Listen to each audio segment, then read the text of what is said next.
Então vamos lá. Ó, começou a gravar. Bom dia para todo mundo. Vamos começar aqui. Bom dia para quem chegou depois, né? Quando eu estava falando aqui. Aqui, ó, revoltas na República Velha. Vou compartilhar. Tá compartilhando já a minha. Tá compartilhando? Não está compartilhando. Deixa eu compartilhar aqui. Ô, Mazans. Ó, vamos compartilhar a tela aqui com vocês.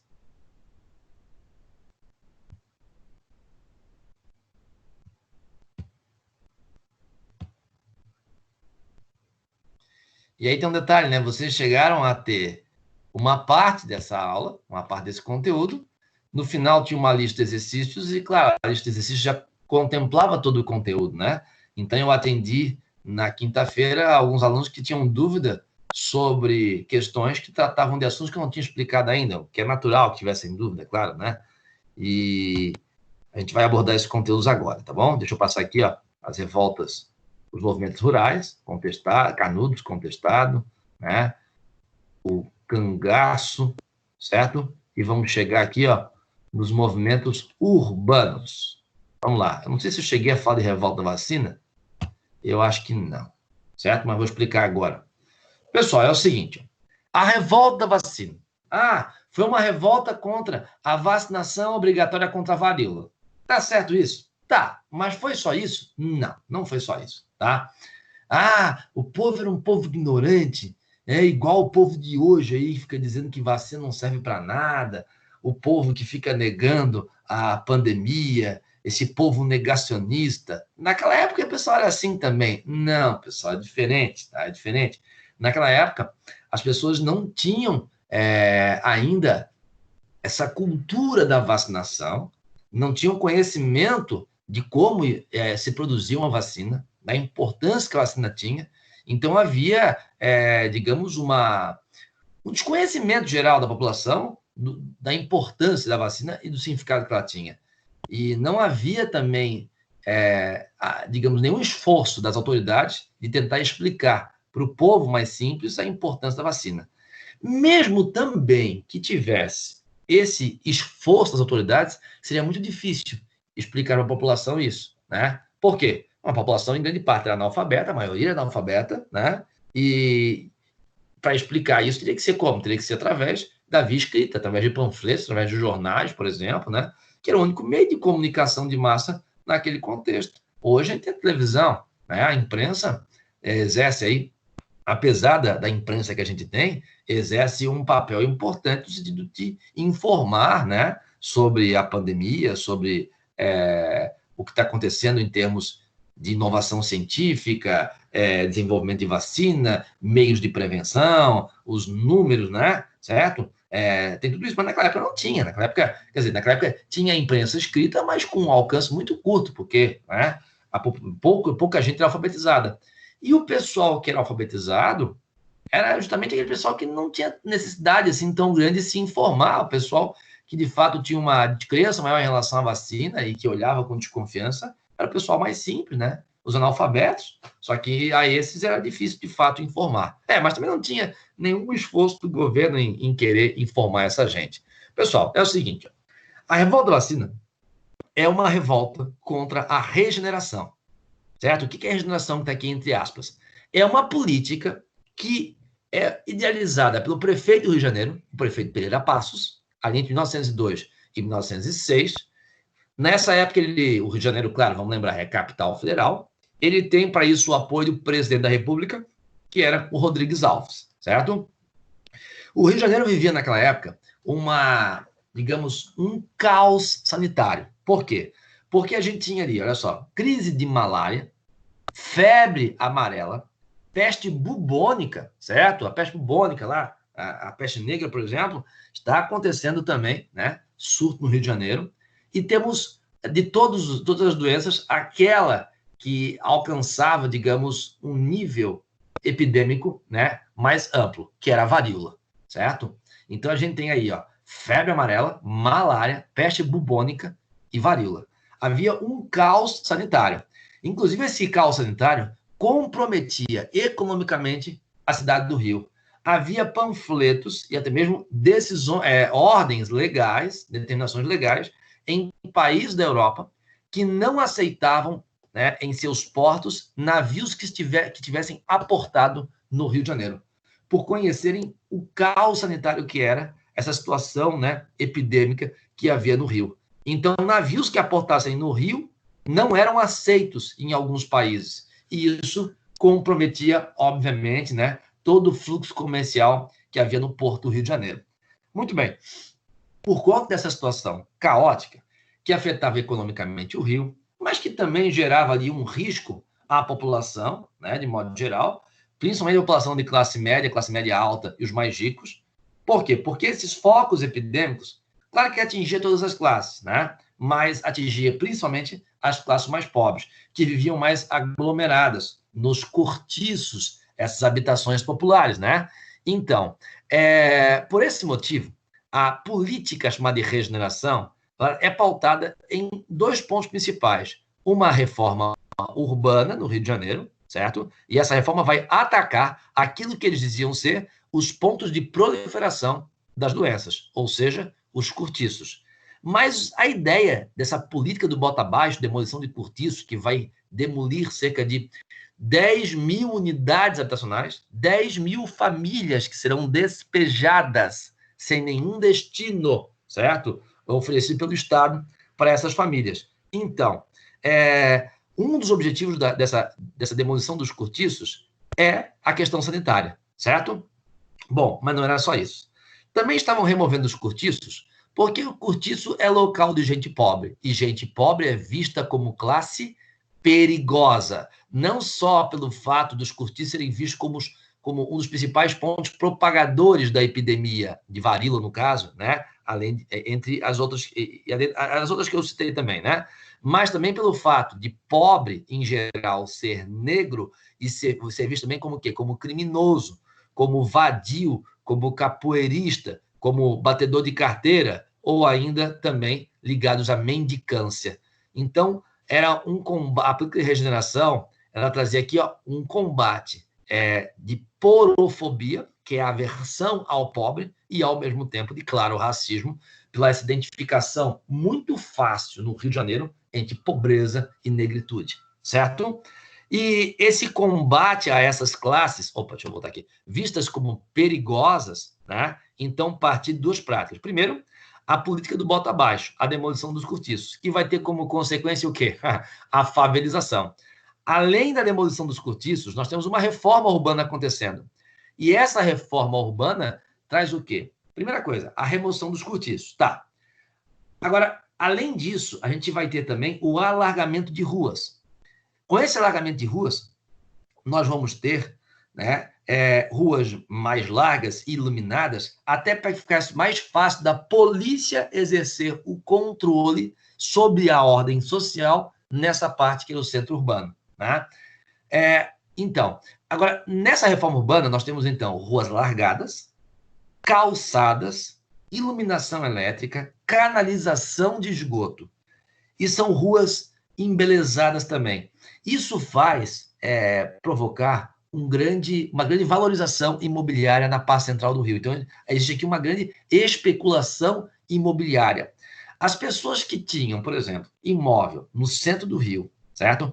E que, por conta do alargamento das ruas, tiveram que demolir o seu imóvel, a sua construção, ou parte do prédio que tinha, algumas nem acharam tão ruim assim, porque entenderam que o momento agora era de grande valorização dos imóveis que elas tinham. Bom, as pessoas que tinham comprovação, certo, do terreno que possuíam, são indenizadas por conta dessa política do bota abaixo, certo? Já os donos de cortiços não, porque cortiço é uma atividade legal, então não há indenização, né? Agora, além disso, olha só, eu vou ter aqui 5 metros a menos de terreno com esse alargamento de rua. Vou ter que demolir o meu prédio antigo, meu sobrado antigo, mas vou poder com isso construir um sobrado novo que vai ficar muito mais valorizado. E vou poder fazer isso porque vou poder usar o dinheiro da indenização que o governo está dando, né? E parte também da construção se financiava. E aí o cara construía ali o quê? Um grande bulevar. Bulevar é um sobrado que geralmente tem ali 3, 4, 5, 6 pavimentos. Ele pode ser totalmente comercial ou ele pode ter a parte térrea, né, voltada ao comércio, e pavimentos superiores destinados, né, a habitação, a residência. O objetivo aqui é transformar o Rio de Janeiro numa espécie de Paris tropical. Essa reforma era inspirada na reforma que aconteceu em Paris lá no século XIX, a partir da década de 1850. A reforma, né, feita pelo prefeito Haussmann em Paris, na época também apoiada pelo imperador da França, o Napoleão III, Luiz Bonaparte. Mas a consequência que a gente tem aqui, ó, o centro do Rio de Janeiro, um local onde tem ruas calçadas, iluminadas com canalização de esgoto, com coleta de lixo, e essas ruas também, elas agora são acompanhadas, essa reforma vem acompanhada de uma política de posturas municipais. O que é isso? Regra, certo, de convívio no perímetro urbano. Ou seja, não pode andar descalço no centro do Rio de Janeiro. O que é andar descalço? É não andar calçado. Andar calçado é usar sapato. Então, assim, só pode andar de sapato. Mas o povo pobre não tem sapato. Não tem sapato, então não pode frequentar as ruas do centro do Rio. Além de uma série de punições previstas, que eram uma série de estratégias para evitar que o centro fosse frequentado pelas classes mais pobres. Ou seja, os mais pobres não foram apenas removidos da moradia, mas a sua presença, a sua frequência no centro, ela passa a ser mais controlada, certo? Então, a gente tem aqui um processo de segregação urbana, pessoal. A escravidão tinha acabado há pouco tempo, né? Não existia mais a segregação espacial entre Senzala e Casagrande e Senzala, certo? Substitui-se agora essa, digamos, essa segregação por um outro tipo de segregação.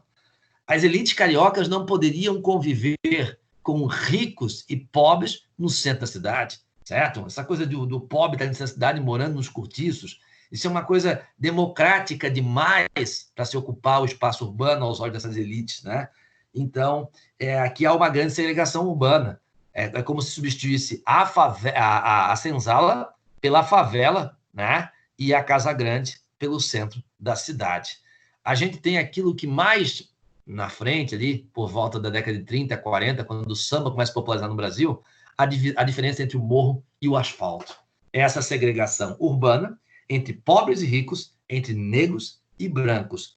É o racismo estrutural que existe no Brasil e que tem, né, obviamente, essa estrutura de segregação por conta de políticas públicas, né, históricas aí, e uma das mais importantes no Rio de Janeiro é a regeneração. A gente também tem aqui uma política de saúde pública.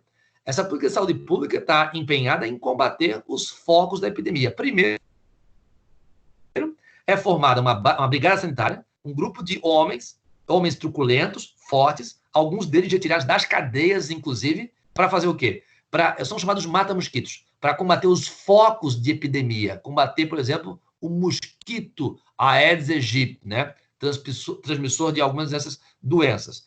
E, como se percebeu que isso não era suficiente, acabou se aprovando no Congresso a vacinação obrigatória contra a varíola. Então, vejam que existem várias causas aqui para a revolta. Mas o grande estopim é quando essa lei está tramitando no Congresso, tá? Foi feita uma vacina contra a varíola, a vacina antivariólica. Quem fez? O Oswaldo Cruz. Ele era um médico sanitarista brasileiro, formado no Instituto Pasteur, na França, nos principais estudos, né, digamos, de epidemiologia, voltado, né, para a imunidade, para a criação de vacinas, principalmente, e ele vai criar uma vacina contra a varíola. Só que tem um detalhe interessante, tá? A prova de que não havia a cultura de vacinação é que ele não conseguiu, mesmo no meio daquela epidemia, aplicar essa vacina, fazer teste dessa vacina em pessoas que estavam com a doença, com a varíola, e muita gente morrendo, né, por conta da varíola. A vacina foi desenvolvida a partir de testes com vacas, ou seja, né, se pegava o sangue de alguma pessoa com a varíola, ali se extraía, né, o elemento provocador da doença. Eu não vou aqui entrar em detalhes, porque eu não sou um conhecedor, né, deixa essa parte aí para o Gustavo, e com isso se acabava introduzindo a doença na vaca. E a vaca produzia anticorpos. Então, a partir dos anticorpos da vaca, é que o Oswaldo Cruz desenvolveu a vacina. Só que o povo não tinha informação sobre isso. O povo achava o quê? Que ia botar pus de vaca no povo, né, no sangue. Que isso poderia, mas de botar sangue de vaca nas pessoas, pus de vaca, as pessoas poderiam amanhecer mugindo, poderiam amanhecer com tetas salientes. Então, o imaginário popular, por conta do desconhecimento, do misticismo, né, levava a uma rejeição completa dessa vacina. O Oswaldo Cruz teve que aplicar a vacina nele mesmo. Ele foi cobaia dele, certo? E isso mostra, de fato, como havia, né, uma grande resistência à vacina. Tanto é que houve um abaixo-assinado com 15 mil assinaturas, certo? Para evitar a vacinação obrigatória. Mas se a vacinação não fosse obrigatória, não teria como combater. A gente sabe disso, né? A gente sabe disso. Mas o que aconteceu é o seguinte, ó. Vai ter vacinação obrigatória? Vai. A Brigada Sanitária vai invadir as casas? Vai. E vai invadir as casas entre as 8 horas da manhã e 6 da tarde. Vai invadir casas sem a presença do chefe de família. Aí tem uma questão do pudor, a questão dos costumes. Essa brigada sanitária, formada por homens truculentos, mal encarados, vai invadir as casas das pessoas. Antes, já arrombava a porta para combater o foco da doença, o mosquito. Agora, arromba a porta para imobilizar mulheres, crianças, para praticar a aplicação da vacina.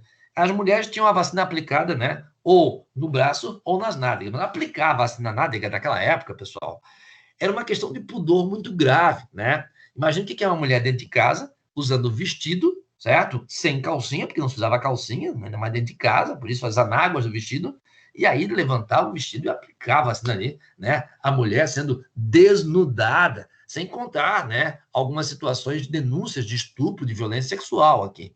Então tem a violência do Estado, certo? Que já havia também, já estava demolindo cortiços, já estava intervindo na vida das pessoas de maneira violenta, teve a ação dos mata-mosquitos e agora a vacinação que viola não apenas o lar, mas também corpos de pessoas, certo? Então, tem tudo isso acontecendo. A revolta é uma revolta contra o Estado, contra a repressão do Estado em relação às classes populares. E uma revolta não vai dar em nada, né? É uma revolta que eles sabem o que eles querem.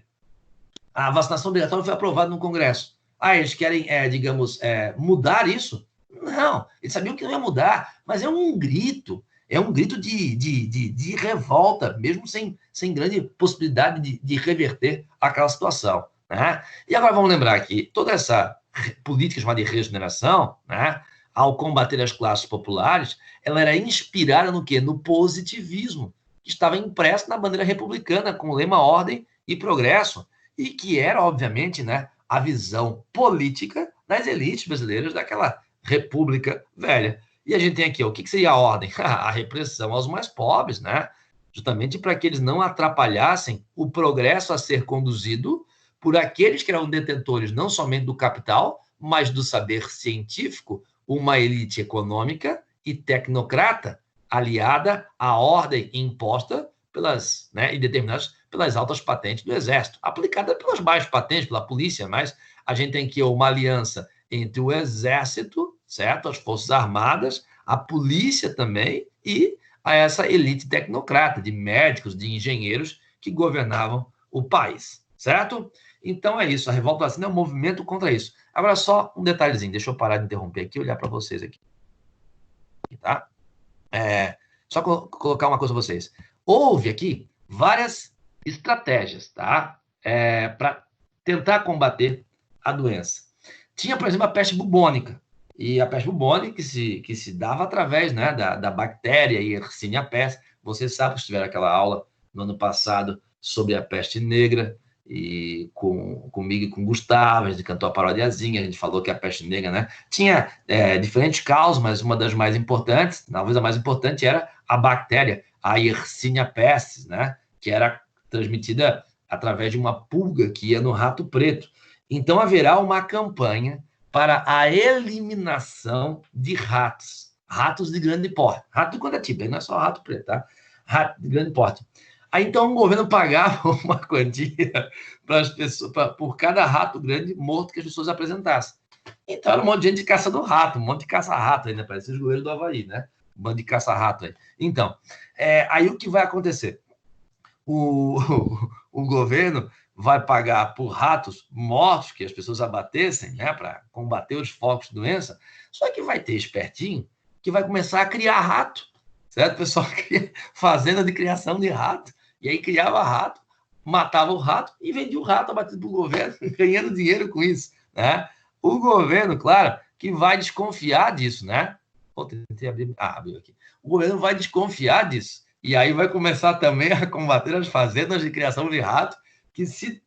Olha só, como é que se controla uma fazenda de criação de ratos? Os caras criavam rato, mas não tinham muito controle do rato que criavam. Então esse rato também fugia. E aí contribuía para aquele caos sanitário que já era, né, o Rio de Janeiro. Pessoal, a revolta vai acontecer durante 4 dias, certo? De novembro de 1904, certo? A regeneração, essa política de reforma urbana e política de controle sanitário, ela acontece em 1902, 1906, e a revolta acontece ali em 1904. Nessa revolta, a gente tem um líder principal, que é o Prata Preta. Ele é um homem negro, ele vivia digamos, no centro da cidade, morava em cortiço, teve o seu cortiço demolido.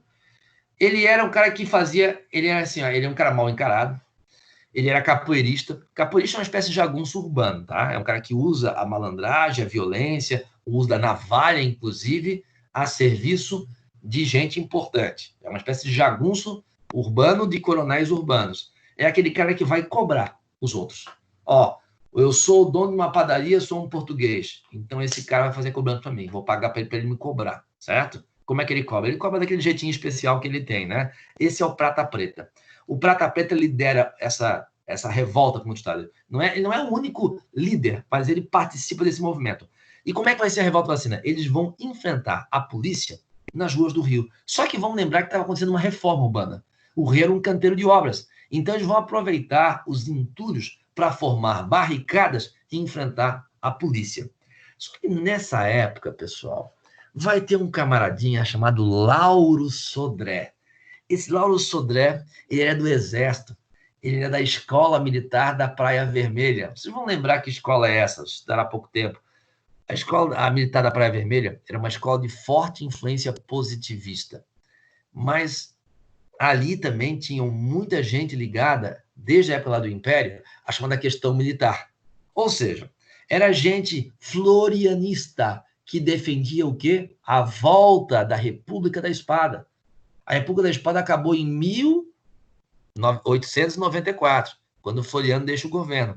Depois vem quem? Prudente Moraes, Campos Salles, e agora o terceiro presidente da República Civil, que é o Rodrigues Alves.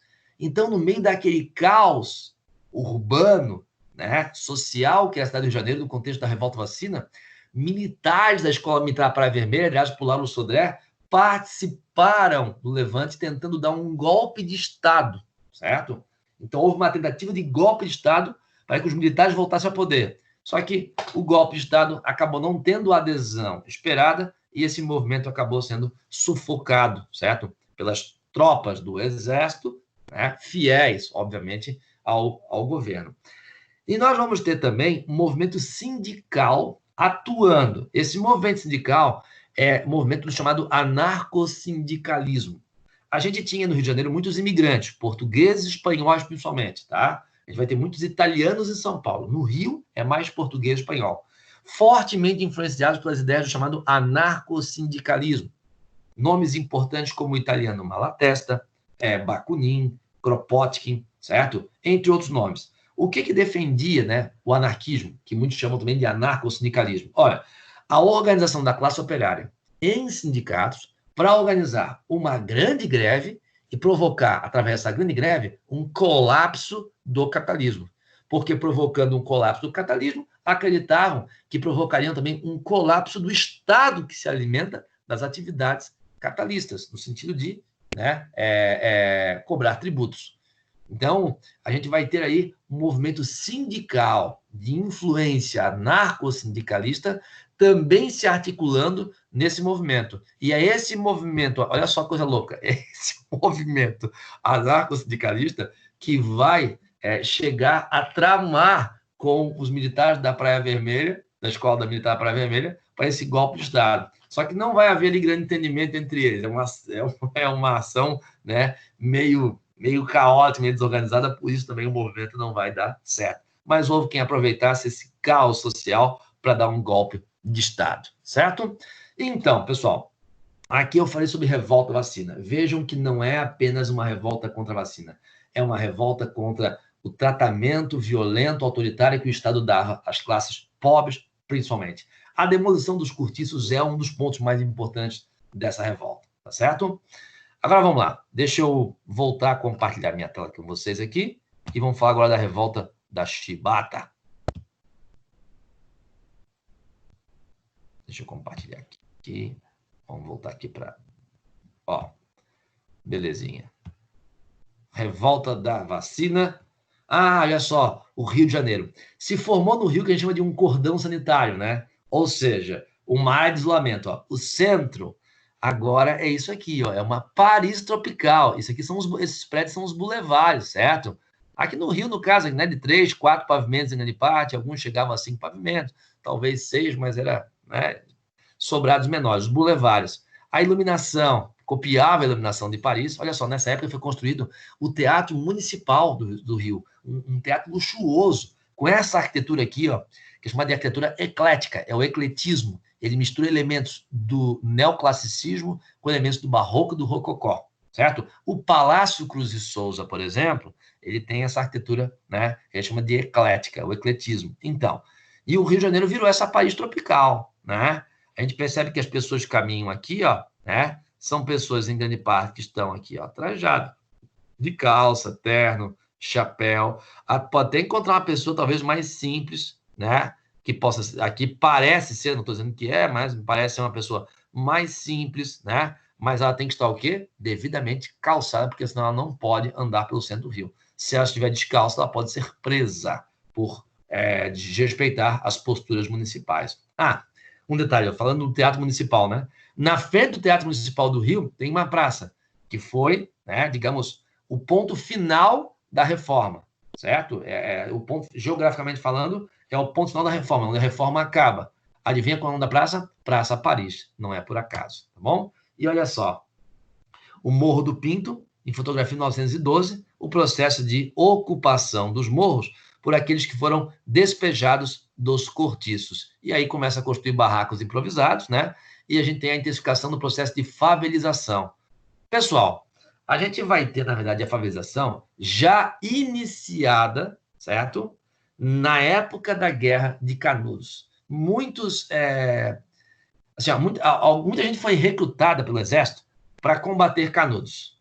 E aí, quando voltaram da Guerra de Canudos, voltaram com a promessa de que o governo iria construir casa popular para esses mais pobres que se empenharam no combate a Canudos. E quando voltaram, nada de casa popular. O povo começou, esse pessoal pobre que foi recrutado para Canudos, começou a ocupar os morros, certo?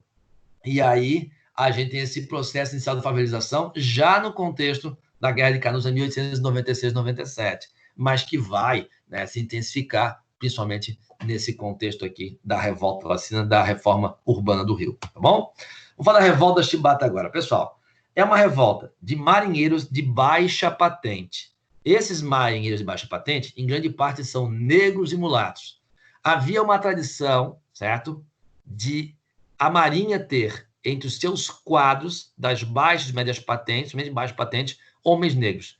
Havia, inclusive, uma política, tá, de alforria de negros com o objetivo de que eles fossem para a Marinha. Sabe por que isso, pessoal? Porque, assim, ó, as baixas patentes da Marinha tinham um salário muito baixo. Isso não atraía as classes médias, os homens livres, na época do Império em que havia escravidão.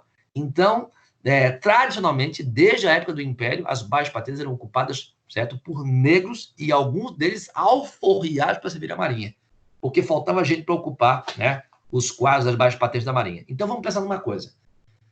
A relação entre baixa patente e alta patente é uma relação de negros e brancos. Negros, que vêm da escravidão ou os descendentes de escravos, e brancos, das classes médias altas, certo? Que ocupavam as altas patentes da Marinha. Então, tá, olha só. A gente vai ter aqui, nesse contexto, certo?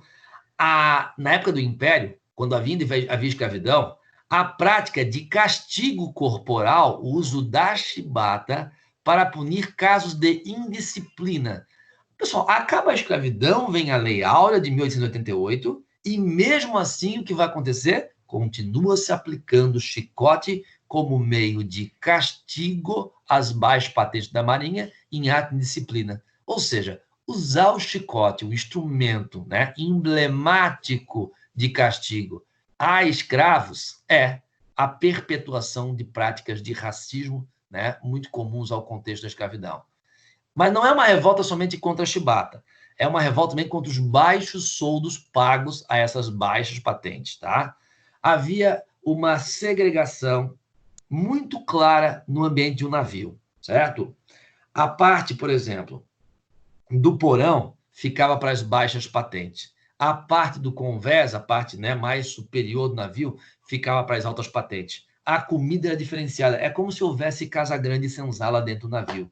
Aliás, pessoal, onde é que ficavam os escravos? Em que lugar ficavam no navio quando eram transportados dos navios negreiros? No porão. Então, existe aqui uma perpetuação de formas de segregação, né, muito próximas do contexto da época em que havia escravidão, certo? E também tem a péssima alimentação. Haverá aqui, ó, o escândalo da carne podre sendo destinada à alimentação das baixas patentes. Tá, mas existe algum movimento estrangeiro que influencia essa revolta? Existe, e agora eu vou parar de compartilhar e olhar para vocês. Eu quero falar de uma coisa que eu expliquei há pouco tempo para vocês, tá?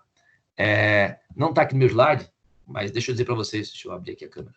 Ó, deixa eu dizer para vocês o seguinte, a gente estudou a Revolução Russa, né, recentemente, e a gente viu que a Revolução Russa de 1917, tem duas revoluções, né, a Menchevique, de fevereiro, do calendário russo, e a Bolchevique, em outubro, né? Mas antes dessas revoltas acontecerem, em 1905, no contexto da Guerra Russo-Japonesa, em que a Rússia estava sofrendo uma surra do Japão, uma grave crise econômica, aconteceu uma revolta de marinheiros, o levante do encouraçado Potemkin, certo? Uma das causas desse levante, não é nenhuma das causas, é o estopim, tá? A causa era o quê? O recrutamento de um monte de gente para ir para a marinha, uma marinha em termos bélicos muito precária comparada à do Japão, por isso quem era recrutado para ir para a guerra era para ser mexicano, para morrer, certo? A Rússia se valia do fato de ter muitos soldados, certo? E pouco aparato bélico para enfrentar o Japão. Ah, mas morre gente? Ah, gente tem gente para repor, gente para morrer. Então a revolta era por causa disso, sim, por causa dos baixos soldos, pagos com atraso, naquele contexto de crise econômica. Mas o estopim é a carne podre.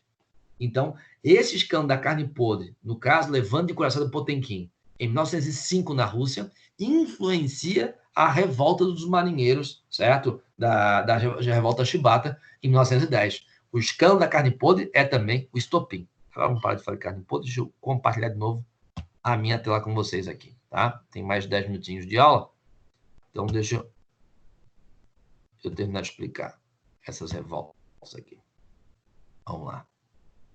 Ó, então, é um movimento contra os castigos corporais aplicados às baixas patentes, e grande parte negros e mulatos, em caso de indisciplina militar, contra os baixos soldos e a péssima alimentação, lembrando aqui do, né, escândalo da carne podre, que era uma coisa que tinha acontecido no levante de encouraçado Potemkin e que servia de inspiração aí, né, a esses marinheiros. Pois é, o líder do movimento é João Cândido, certo? O João Cândido era um marujo, um marinheiro de baixa patente e vai liderar esse movimento. O que eles fazem? Eles sequestram navios de guerra da Marinha, sequestram dois encouraçados, o encouraçado São Paulo e o encouraçado Minas Gerais, e fazem aqui uma ameaça de ataque a pontos estratégicos do Rio. Bom, na época do presidente da República, há pouquíssimo tempo, era o Marechal Hermes da Fonseca, né? Um único militar nesse contexto de República Civil. Então, e na época, diante dessa primeira revolta, houve uma negociação de paz com o governo do Marechal Hermes da Fonseca, certo? O governo negociou, atendeu às reivindicações dos revoltosos, né? A chibata seria, né, eliminada como meio de combate a casos de disciplina militar, para as baixas patentes. Falava-se aqui numa revisão dos soldos, na melhoria da alimentação, atendia-se aqui de modo geral. Só que, na verdade, o que se percebeu é que o governo apenas negociou para acalmar a revolta. Depois o governo demora a cumprir aquilo que tinha prometido, não vai cumprir e, pelo contrário, começa aos poucos, de maneira cirúrgica, a prender alguns envolvidos na revolta. Aí, como o governo trai a negociação feita com os revoltosos se revoltam novamente. Aí, dessa vez, não vai ter negociação. Eles se revoltam, eles vão atacar pontos estratégicos do Rio, vão bombardear alguns pontos estratégicos, certo? E o governo do Hermes da Fonseca, claro, ele tem o apoio das altas patentes da Marinha, né? Então, ele tem apoio da Marinha, apoio do Exército também, para combater a revolta. Aí a revolta vai ser reprimida, o seu líder, João Cândido, entre outros, serão presos e eles serão deportados, internamente, claro, deportados para a Amazônia, certo? Haverá caso de execução sumária e essas execuções sumárias, elas eram permitidas? Pessoal, então, houve uma reforma do Código Penal da Marinha em 1891, durante o governo do Deodoro da Fonseca, tio do Marechal Hermes da Fonseca, curiosamente, tá? E se dizia que era possível, certo? Casos de execuções como algo legítimo, quando fosse, o único meio possível para se combater um mal maior. Então, eles usaram esse argumento, tá? Para praticar execuções sumárias, ou seja, fuzilaram gente envolvida. Mas o João Cândido, ele foi preso e foi levado para a Amazônia, e lá ele ficou, certo? Algum tempo lá, exilado. Bom, ele foi afastado definitivamente da Marinha. Nos anos 60, encontraram João Cândido no centro do Rio e viram o que João Cândido estava fazendo. Ele já era um negro, né, velho, e vivia do quê? Vivia vendendo peixe numa banca, né, numa barraca mesmo, certo? No centro do Rio. Morreu, né, no final dos anos 60. Pessoal, a gente vai ter aqui, olha só, tem essa música, a letra dessa música. Deixa eu aumentar aqui a minha tela. Por que eu não aumentei a tela? Ai, que maluco que eu sou. Olha aqui. Então, a letra dessa música aqui, Mestre Sala dos Mares, tá? Pessoal, é muito comum vocês encontrarem em questões que abordem Revolta Chibata algum trecho da letra dessa música. E olha só a coisa interessante. A letra dessa música é de Aldir Blanc. Sabe essa lei que foi criada agora recentemente, né, aprovada no Congresso? O governo ainda não cumpriu, né, a lei, mas ela foi aprovada para dar subsídio, né, a uma espécie de ajuda financeira aos artistas, somente artistas, né, de baixa renda. É a Lei Aldir Blanc. Aqui faltou um Lzinho aqui, tá? Aldir Blanc.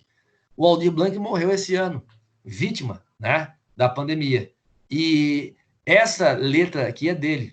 Ele fez em parceria com o João Bosco. Mestre Sala dos Mares. Ele está falando de quem? Do João Cândido, que é esse camarada aqui, ó, o líder da Revolta Chibata, né? Há muito tempo nas águas da Guanabara, o Dragão do Mar reapareceu. Dragão do Mar, sabe quem foi? Dragão do Mar foi um cara chamado Chico da Matilde, que em 1881, ele era uma espécie de um jangadeiro. Ele era um cara que era, digamos, como é que se diz? Eu não sei, um piloto, certo? De embarcação, que transportava pessoas. E era muito comum o transporte de escravos no comércio interno de escravos. Não havia mais tráfico, né, intercontinental. A Lei Eusébio de Queiroz, já de 1850, tinha proibido. Mas havia o tráfico interprovincial.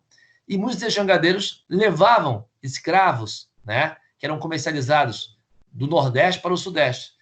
Ele vai liderar, o Chico da Matilde, apelidado Dragão do Mar, a greve dos jangadeiros do Ceará de 1881, que vai praticamente provocar um colapso no comércio de escravos no Ceará. Não é à toa que, em 1884, o Ceará declarou o fim da escravidão, porque a greve dos jangadeiros provocou um colapso, certo? E aí, aqui está dizendo o seguinte, o Dragão do Mar reapareceu. É como se o João Cândido fosse o novo Dragão do Mar, porque é uma revolta contra o racismo, é uma revolta contra a segregação, certo? Social e, claramente, racial, certo? E aqui ele vai falar das, olha só, rubras cascatas jorravam das costas dos santos entre cantos e chibatas, inundando o coração do pessoal do porão, pessoal de baixa patente, né? Certo? Então, olha só, aqui ele diz o seguinte, ó, glória, né? Glória aos piratas, às mulatas, às sereias, glória à farofa, à cachaça, às baleias, glória a tudo que tem ligação com aquilo que é marginal, que se opõe ao poder estabelecido, glória também à farofa, à cachaça, a tudo que possa ter relação também com a cultura popular muito relacionada à cultura negra, glória a todas as lutas inglórias, como essa daqui, a revolta de João Cândido, né? Que é através de nossa história, não esquecemos jamais, salve o navegante negro, que tem por monumento as pedras pisadas do cais. Ou seja, não se ergueu nenhum monumento, né, ao líder negro de movimento popular. Claro, na nossa república há monumento, né, a heróis brancos da elite, mas monumento a líderes negros não há. Então, a memória do que se tem desse movimento é aquilo que, né, está ali nas pedras pisadas do cais. Muito bem. Eu falo isso porque há uma chance muito grande de se cobrar uma questão, né, tendo aí essa música como tema. Agora vamos lá, pessoal, para encerrar a nossa aula, vamos falar da greve de 1917, tá? Que é um marco do movimento operário na República Velha. É o seguinte, ó, até 1917, o movimento operário era orientado ideologicamente pelo anarcossindicalismo. A ideia de que, através de sindicatos, a classe operária se articulava para promover uma greve geral, colapsar o capitalismo e, consequentemente, o Estado que se alimenta das atividades capitalistas via tributos. Muito bem. Era o contexto da Primeira Guerra Mundial, certo? Nessa época, a gente tinha aqui a situação de baixos salários, tá? A longa jornada. Não havia, nesse caso aqui, tá, lei trabalhista para regulamentar salário ou jornada de trabalho. Os caras trabalhavam 12, 14 horas por dia e recebiam salários baixíssimos, né? Não havia salário mínimo naquela época, nada disso. E nem piso salarial de categoria, nada disso. Mas tem um detalhe que é o seguinte, ó, a gente vai ver, já viu isso, né? Existe aqui um contexto de desenvolvimento industrial no Brasil. A Europa está em crise, a produção industrial europeia está em crise, o Brasil estava acostumado a importar industrializados europeus e agora não pode mais. Então, isso estimula o desenvolvimento da nossa indústria. Primeiro, para abastecer o mercado interno, que não pode mais, não consegue mais importar industrializados ingleses. Segundo, porque o Brasil também produz para exportar alimentos e tecidos para a Europa. Então, o Brasil começa a exportar cada vez mais para a Europa e vai ter uma situação de desabastecimento interno. Ou seja, vai faltar produto no mercado interno. O que acontece, pessoal, quando a gente tem menos produtos no mercado? Quando, né, cai a oferta, aumenta o preço. É uma situação de grave carestia, aumento do custo de vida, certo? Então, olha só, vamos lá. Baixos salários, longa jornada e o custo de vida é cada vez mais alto. O salário é baixo e os preços aumentam. Além disso, tem uma forte violência policial, certo? O movimento operário, greve, era proibido no Brasil, certo? Então, tudo isso era tratado como crime. Já dizia, olha só, o prefeito de São Paulo, nessa época, é o nosso amigo Washington Luiz, que vai ser o último presidente da República Velha, né? 1926 a 1930, ele é deposto pela Revolução de 30. Então, olha só, ele foi prefeito de São Paulo, depois ele foi governador de São Paulo, depois foi presidente do país.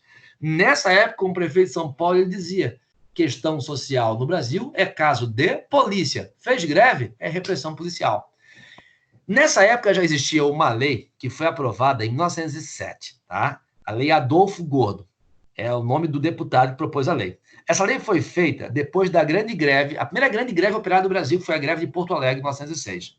Essa lei previa o seguinte, ó, muitos desses sindicalistas ligados ao anarcossindicalismo, inspirados nas ideias do italiano Malatesta, eram imigrantes. Muitos deles italianos. Tinha também no Rio, São Paulo, imigrante português e espanhol, mas a maioria era italiano, né? Ainda mais em São Paulo. A punição prevista para caso de imigrante envolvido em situação de revolta, de greve, certo? Ou de qualquer abalo à ordem pública, era a deportação.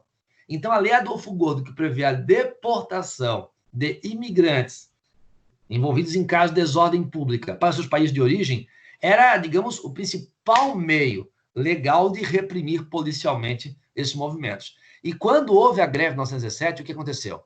É uma greve que contesta também a violência policial. Haverá aqui, pessoal, o estopim da greve é a morte de um operário, certo? Numa manifestação, haverá uma repressão policial e esse operário morre. No sepultamento desse operário, vão cerca de 10 mil pessoas. É na saída do sepultamento que começa a greve geral em São Paulo. Isso em São Paulo, certo? Na saída do sepultamento desse operário morto por consequência dessa repressão policial. E ali, 10 mil operários paralisam, né, o trabalho. Acontece que essa greve se estende para vários, assim, ó, são vários operários, são cerca de 70 mil operários na cidade de São Paulo, para a produção fabril na cidade de São Paulo, na capital paulista, tá? E são fábricas de vários tipos diferentes. É fábrica de alimento, é fábrica de roupa, é fábrica de chapéu, é fábrica de instrumentos musicais, é um monte de tipo, certo? São várias modalidades aí, são vários setores produtivos, né? E 70 mil operários paralisam a produção. Essa greve tem repercussões em outras capitais. Haverá movimento grevista em outras capitais por inspiração nessa greve. Por isso, muitos chamam de greve geral. Ela não chega a ter o aspecto de uma greve geral articulada, né? Ela não é uma greve única, mas é uma greve que começa em São Paulo e acaba se propagando para outras capitais. E aí, a gente sabe que haverá uma forte repressão a essa greve, certo? Alguns operários vão conseguir negociar com os patrões. E não havia uma central única dos trabalhadores, né? Tipo como a CUT, por exemplo, né? Não havia isso, certo? Então, cada grupo de operários negociava com o seu patrão. Então, negociava com o patrão, redução de jornada, aumento salarial, só que depois de um tempo, o patrão ia fazendo o quê? Ele ia demitindo, certo? Os principais líderes e ia desfazendo os acordos, certo? E não havia nenhuma lei aprovada pelo Estado que fizesse com que essas conquistas de alguns operários, essas negociações, fossem preservadas. O que a gente vai ter é uma onda intensa de deportação de imigrantes. Isso enfraquece cada vez mais o anarcossindicalismo. Mas essa greve acontece em 1917. Ah, professor, ela foi influenciada pela Revolução Bolchevique? Não. Ela é de maio, junho de 1917. A Revolução Bolchevique é de outubro, certo? Então não tem influência da Revolução Bolchevique. Mas a Revolução Bolchevique acontecendo no final desse ano, né? Se consolidando no poder, como a primeira experiência dos operários, de fato, no poder, de maneira contínua, depois da Comuna de Paris, 1871, né? Isso vai acabar fazendo com que o marxismo, o bolchevismo, se torne a principal referência ideológica dos movimentos operários no Brasil. O anarcossindicalismo, que era uma coisa muito ligada aos imigrantes italianos, espanhóis e portugueses, perde força cada vez mais, e o marxismo, o bolchevismo, passa a ser a principal base ideológica dos movimentos operários. Não é à toa que, em 1922, um grupo de operários vai fundar o Partido Comunista Brasileiro, o PCB. Certo? Que logo depois vai ser colocado na ilegalidade, mas mesmo na ilegalidade vai continuar agindo. E é isso, pessoal. É o que eu tinha para explicar para vocês hoje. Já deu o meu tempo aqui, eu sei, certo? Deixa eu abrir a minha câmera e falar com vocês. Então, tranquilo? Alguém quer fazer alguma pergunta? Algum comentário? Fica à vontade, se quiserem abrir o microfone, falar com o professor, abrir a câmera, o professor olhar para a cara de vocês, se bem que eu não consigo olhar muito para vocês, que tem muita gente aqui. Mas, fiquem à vontade para falar com o professor, pelo menos. Alguém quer perguntar alguma coisa? Fazer algum comentário? Vamos ver aqui o chat de vocês.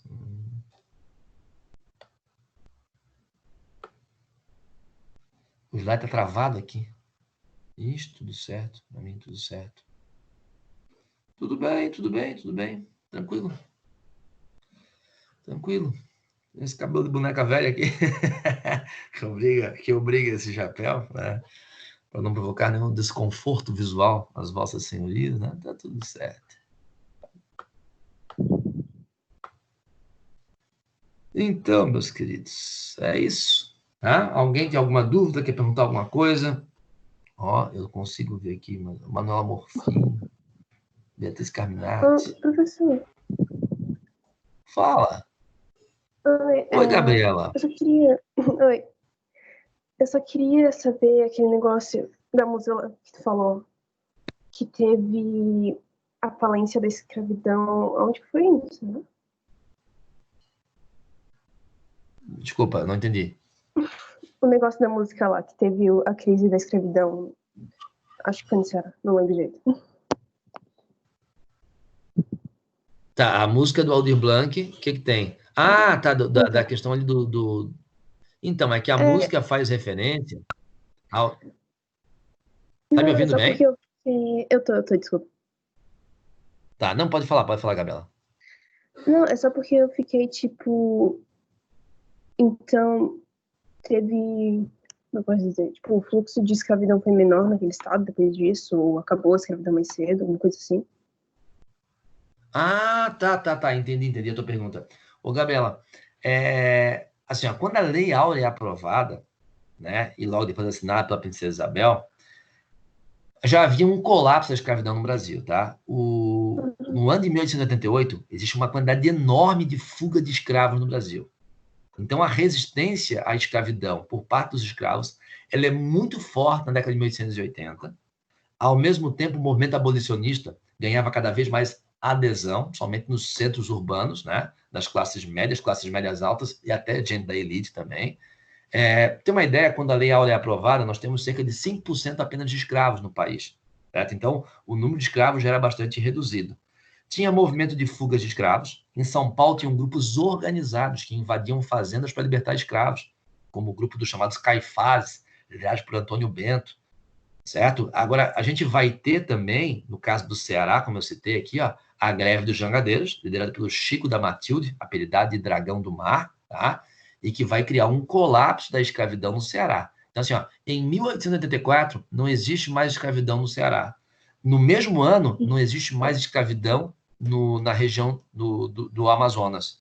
E olha só que coisa curiosa. Em Desterro, capital de Santa Catarina, em março de 1888, 2 meses antes da Lei Áurea, a Câmara de Desterro já diz que não existe mais oficialmente nenhum escravo na cidade. Então, quando a Lei Áurea é aprovada, nós temos um colapso da escravidão, movimentos de fugas de escravos se intensificando, e, de fato, alguns lugares do Brasil já estavam livres da escravidão. Só para terminar o meu comentário, tá? Eu tinha citado o movimento organizado de libertação de escravos em São Paulo, que era o movimento dos Caifases. Olha só o que eles faziam. Eles invadiam fazendas, isso no Vale do Paraíba, né, que utilizava tradicionalmente a mão de obra escrava. Invadiam fazendas, libertavam os escravos e depois conduziam esses escravos, adivinha para onde? Para o Ceará, onde não havia perseguição a escravos pelo fato da escravidão já ter sido considerada, né, extinta pelo governo provincial em 1884. Tá. Obrigada, professor. Tá bom? Tchau, tchau para vocês, pessoal. Tudo de bom. Boa semana. A gente tá de volta aqui. Tem mais uma aula essa semana. Agora a gente só tem aula ao vivo, você sabe, né? Tem que ver qual é o dia. Eu acho que é sexta-feira. Quinta ou sexta, não sei mais. Tchau, tchau, tchau, tchau. Tô vendo gente escrevendo no chat aqui. Vamos ver.